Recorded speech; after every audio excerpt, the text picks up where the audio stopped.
wabarakatuh. Saya Yun Sukmawati dari kelas PAII akan menjelaskan tentang filsafat pendidikan. Yang pertama yaitu konsep dasar filsafat. Yang pertama yaitu pengertian. Filsafat berarti cinta kebijaksanaan atau berpikir secara mendalam dan sungguh-sungguh. Yang kedua yaitu tujuan dari filsafat. Filsafat ini memiliki tujuan. Yang pertama, menjadikan manusia lebih terdidik dan bisa membangun diri. Yang kedua, memberikan dasar-dasar pengetahuan. Dan yang ketiga, mengetahui dasar hidup. Yang ketiga yaitu metode dalam berfilsafat. Metode-metode yang digunakan dalam berfilsafat ini terdiri dari metode normatif, historis, linguistik, kontekstual, tradisional, kritis, hermeneutik, dan perbandingan. Selanjutnya yaitu objek dalam filsafat. Objek filsafat ini terdiri dari dua macam. Yang pertama yaitu objek material. Objek ini terdiri dari konkret dan abstrak. Objek konkret meliputi manusia, tumbuhan, hewan, batu, dan lain-lain. Sedangkan objek abstrak terdiri dari Tuhan, ide, nilai, dan kerohanian.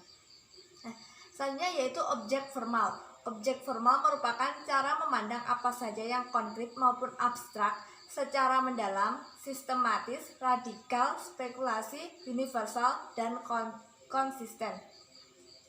Pembahasan selanjutnya yaitu cabang filsafat. Filsafat memiliki 3 cabang, yaitu ontologi, epistemologi, dan aksiologi. Ontologi merupakan cabang filsafat yang membahas tentang hakikat. Ya, jika dikaitkan dengan pendidikan, ontologi berarti membahas tentang hakikat pendidikan. Selanjutnya yaitu aliran-aliran dalam ontologi. Aliran dalam ontologi dari segi kuantitas terdiri dari monisme, dualisme, pluralisme, dan nihilisme. Dari segi kualitas terdapat aliran spiritualisme dan met. Dari segi proses kejadian atau perubahan terdapat aliran mekanisme, teleologi, vitalisme, dan organisisme. Yang kedua yaitu cabang filsafat adalah epistemologi. Epistemologi merupakan cabang filsafat yang membahas tentang sumber. Nah, jika dikaitkan dengan pendidikan, epistemologi yaitu membahas tentang cara untuk memperoleh suatu pendidikan. Nah, sumber pengetahuan menurut epistemologi ini ada beberapa aliran. Aliran yang pertama yaitu aliran rasionalisme. Menurut aliran rasionalisme, sumber pengetahuan ialah akal. Menurut empirisme, sumber pengetahuan adalah panca indera. Menurut institusionalisme, sumber pengetahuan ialah intuisi atau perasaan. Dan menurut kritisisme, sumber pengetahuan merupakan perpaduan antara akal dan panca indera. Selanjutnya yaitu hakikat pengetahuan. Hakikat pengetahuan menurut idealisme yaitu hakikat pengetahuan yang hakiki adalah ide. Sedangkan menurut empirisme, hakikat pengetahuan yang hakiki adalah panca indera. Dan menurut aliran positivisme, hakikat pengetahuan yaitu fakta. Dan menurut aliran pragmatisme, hakikat pengetahuan adalah kebermanfaatan. Cabang filsafat selanjutnya yaitu aksiologi. Aksiologi merupakan suatu cabang filsafat yang membahas tentang nilai. Jika dikaitkan dengan pendidikan, maka aksiologi yaitu ilmu yang mempelajari tentang nilai-nilai dalam pendidikan. Nah, macam-macam nilai ini terdiri dari segi kebutuhan manusia. Nilai dibedakan menjadi biologis, keamanan, cinta kasih, harga diri, dan jati diri. Dari segi kemampuan jiwa, nilai dibedakan menjadi statik dan dinamis. Nilai statik meliputi kognisi, emosi, dan psikomotorik. Dari segi dinamis, nilai dibedakan menjadi motivasi berprestasi, motivasi berafiliasi, dan motivasi berkuasa. Selanjutnya dari segi pendekatan proses budaya. Nilai dibedakan menjadi nilai ilmu pengetahuan, nilai ekonomi, nilai politik, nilai keindahan, nilai keagamaan, nilai kekeluargaan, dan nilai kejasmanian. Selanjutnya yaitu karakteristik nilai. Yang pertama yaitu objektif atau subjektif. Suatu nilai dikatakan objektif apabila ia tidak bergantung pada subjek yang menilai.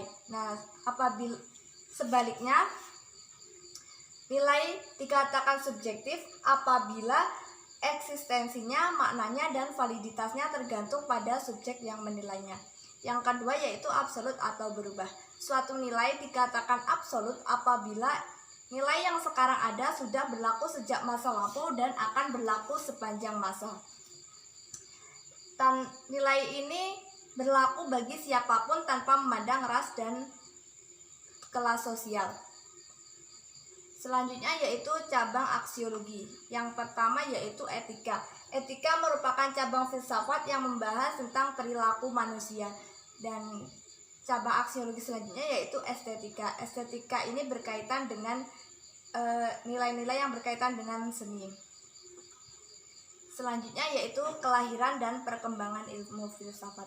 Latar belakangnya yaitu filsafat ini lahir di Yunani. Kenapa lahir di Yunani? Karena Yunani memiliki tradisi baca tulis yang kuat, dan selanjutnya yaitu Yunani memiliki tradisi mitologi yang kuat. Nah, filsafat ini lahir untuk melakukan perlawanan terhadap mitos. Selanjutnya yaitu perkembangan. Yang pertama periode Yunani. Periode Yunani ini terjadi pada abad 600 sebelum Masehi sampai 400 Masehi. Coraknya yaitu kosmosentris yang menjadikan alam sebagai objek. Yang kedua yaitu abad pertengahan. Abad pertengahan ini terjadi pada tahun 400 sampai 1500 Masehi. Coraknya yaitu teosentris yang menjadikan Tuhan sebagai objeknya. Yang ketiga yaitu abad modern. Abad ini terjadi pada tahun 1500 Masehi sampai 1800 Masehi. Coraknya yaitu antroposentris, yaitu menjadikan manusia sebagai objek. Selanjutnya yaitu periode kontemporer. Coraknya yaitu logosentrisme, di mana ilmu pengetahuan merupakan objek dari pada periode ini. Selanjutnya yaitu hubungan filsafat, ilmu, dan agama. Yang pertama yaitu pengertian dari masing-masing dari ketiga hal ini. Yang pertama yaitu pengertian filsafat. Filsafat merupakan dapat diartikan sebagai berpikir dengan sungguh-sungguh. Sains dapat diartikan sebagai ilmu pengetahuan, dan agama tidak diartikan sebagai tidak ada kekacauan. Perbedaan dari ketiganya, yang pertama yaitu perbedaan sumber. Filsafat bersumber dari akal budi, sains bersumber dari akal dan pengetahuan indrawi, sedangkan agama bersumber dari dogma atau kitab suci.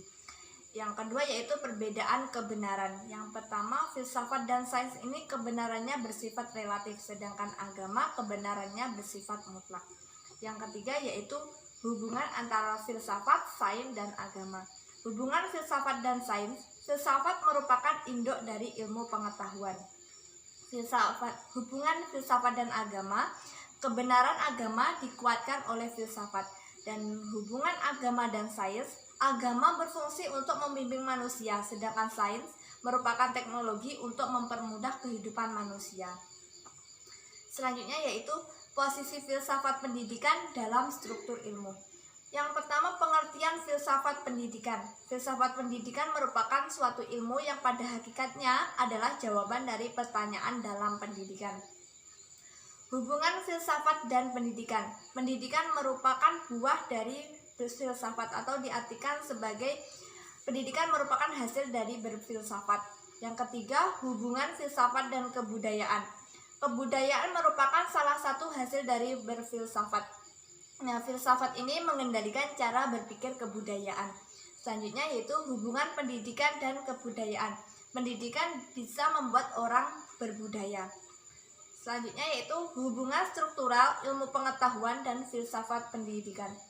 Ilmu pendidikan merupakan hasil dari berpikir secara mendalam atau merupakan hasil dari berfilsafat. Nah, filsafat pendidikan merupakan induk dari ilmu pengetahuan. Terakhir yaitu hubungan ilmu pendidikan dan teknologi pendidikan.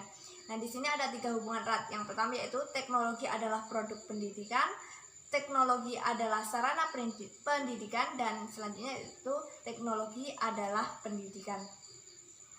Nah, selanjutnya yaitu dasar filsafat pendidikan di Indonesia. Ada 2 dasar, yang pertama Pancasila, yang kedua Undang-Undang Dasar 1945. Nah, Pancasila ditinjau dari ontologi. Pancasila sebagai filsafat abstrak, umum, dan universal. Ditinjau dari epistemologi.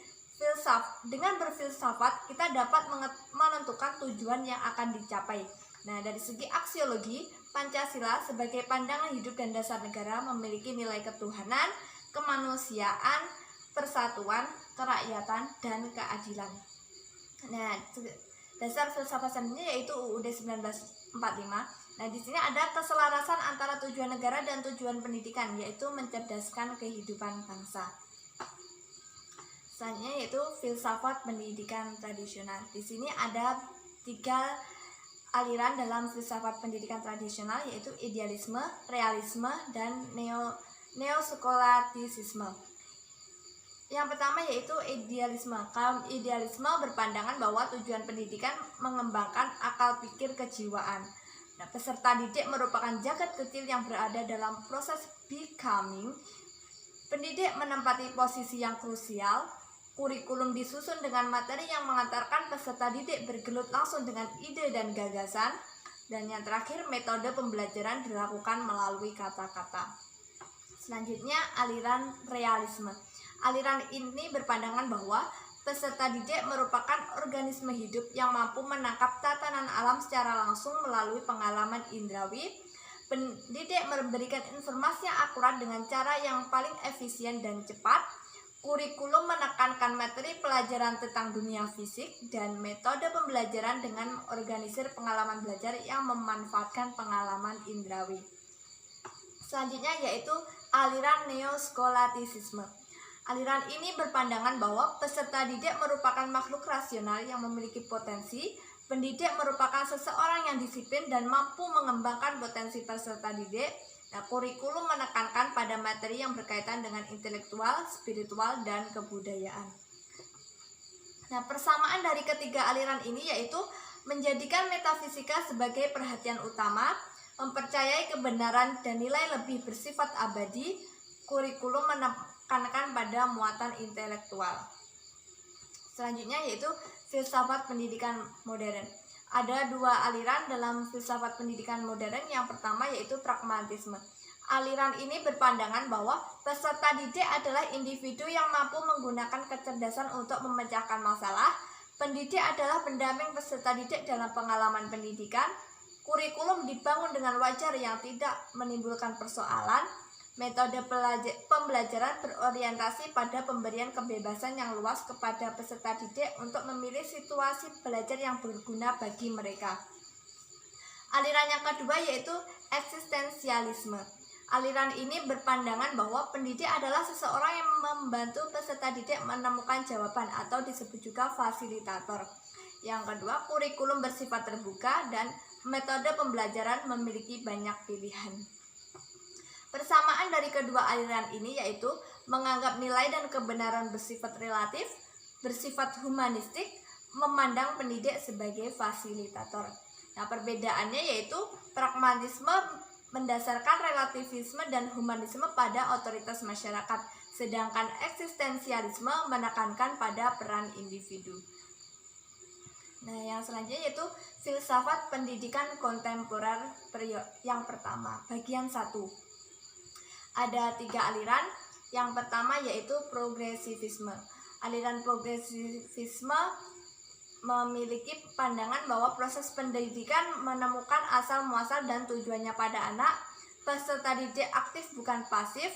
Sekolah merupakan miniatur masyarakat. Selanjutnya yaitu humanisme. Humanisme berpandangan bahwa tujuan pendidikan berpusat pada aktualisasi diri. Pendidik berperan melakukan kerjasama dengan peserta didik untuk mencapai tujuan, dan sekolah bersifat humanistik.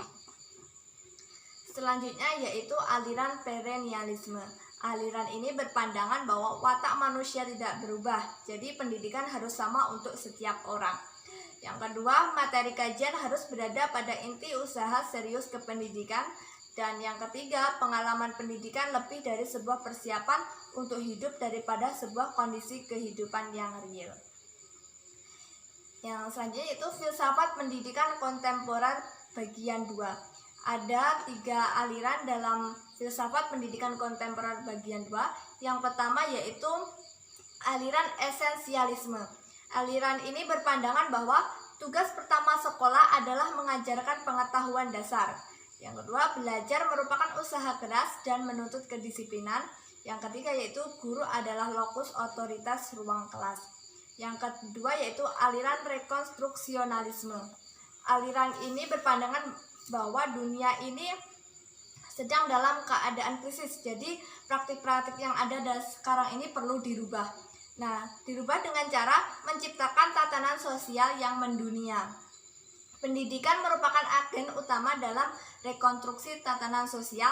Metode pengajaran didasarkan pada prinsip demokratis. Pendidikan formal harus mengajarkan perubahan sosial. Selanjutnya yaitu aliran behaviorisme.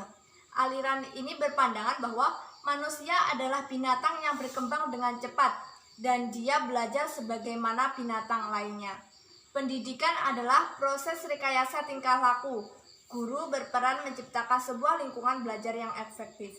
Efisiensi, ekonomi, ketepatan, dan objektivitas merupakan pertimbangan nilai inti dalam pendidikan.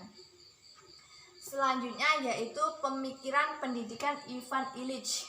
Yang pertama yaitu biografi Ivan Illich. Ivan Illich ini lahir di ibu kota Austria pada tahun 1926. Dia menempuh pendidikan di Universitas Gregoriana Roma, Italia. Di sana dia mempelajari teologi, kemudian melanjutkan program doktor di bidang ilmu sejarah di Universitas Salzburg.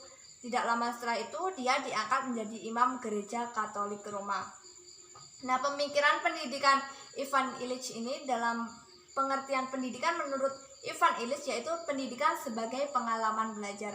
Nah, pendidik dan peserta didik menurut Ivan Illich, guru sebagai pengawas, guru sebagai pengganti peran orang tua, dan guru menyelidiki kehidupan pribadi murid.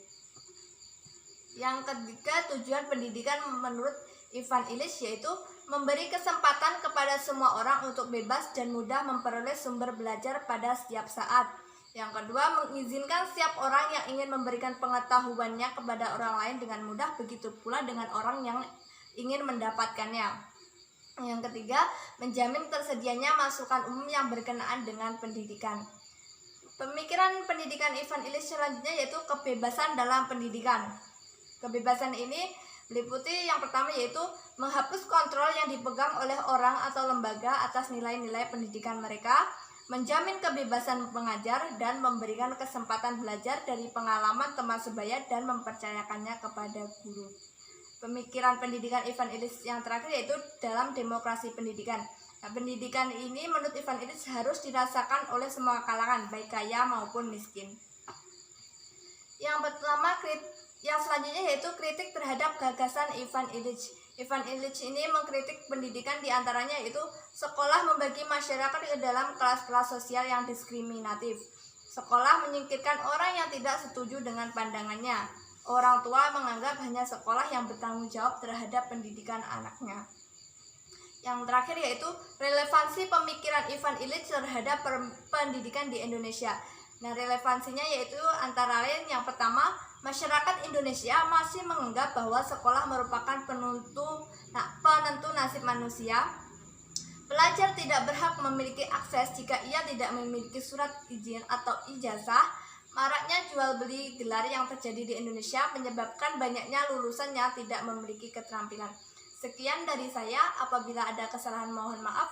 Wassalamualaikum warahmatullahi wabarakatuh.